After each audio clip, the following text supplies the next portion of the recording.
પંથકના વિદ્યાર્થીઓના હિત માટે પત્ર લખાયો. સાવલી ડેસર પંથકના મુસાફરો, નોકરિયાત વર્ગ અને વિદ્યાર્થીઓની સરળતા, સુવિધા અને નિયમિતતા માટે સ્થાનિક ધારાસભ્યએ પત્ર લખ્યો. એસટી નિગમને પણ સકારાત્મક કાર્યવાહી કરી.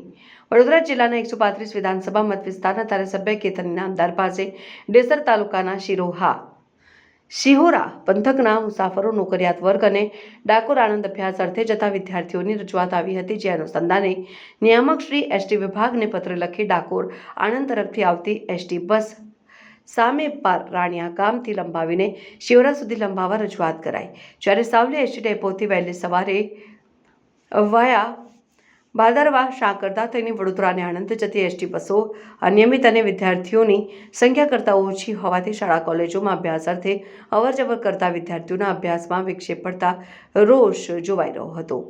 ધારાસભ્ય કેતન ઇનામદારની એસટી નિયામક વડોદરાને કરાયેલ રજૂઆતના પગલે એસટી નિગમે વિદ્યાર્થીઓના સુવિધા માટે સકારાત્મક પ્રતિસાદ આપ્યો હતો અને સાવલી ડેસર તાલુકાના મુસાફરો, નોકરિયાતો અને વિદ્યાર્થીઓની સગવડતા માટે અન્ય અનેક એસટી બસ નવીન રૂટ ચાલુ કરવા પત્ર લખી સૂચન કરાયું છે અને ફરીવાર પત્ર લખવું ન પડે તેની કાળજી રાખવા એસટી વિભાગને જણાવ્યું હતું. જે બાબતે ધારાસભ્ય કેતન ઇનામદારે આપી પ્રતિક્રિયા.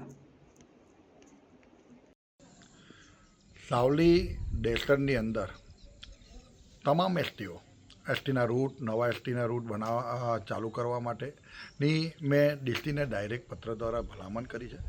માન્ય નાયબ મુખ્યમંત્રી હર્ષભાઈ સંઘવી જોડે પણ મૌખિક વાત થઈ. એમને તરત જ સૂચના પણ આપી દીધી છે કે જે પણ રૂટ નવા ચાલુ કરવાના થાય નવા, અને જે રૂટને નિયમિત કરવાના થાય નિયમિત, બધા જ કરવાના. શિહોરા, જે રાણિયા ગામથી શિહોરા સુધી લંબાવવામાં આવે તો શિહોરાના અમારા ઘણા મુસાફરો જે રાણિયા શિહોરાના પુલનો અત્યાર સુધીને બસનો લાભ જ નથી મળ્યો, બસનો લાભ જે મળવો જોઈએ એ તાત્કાલિક ધોરણ ચાલુ કરવા માટે મેં નડિયાદ ડીસી સાથે વાત કરી છે.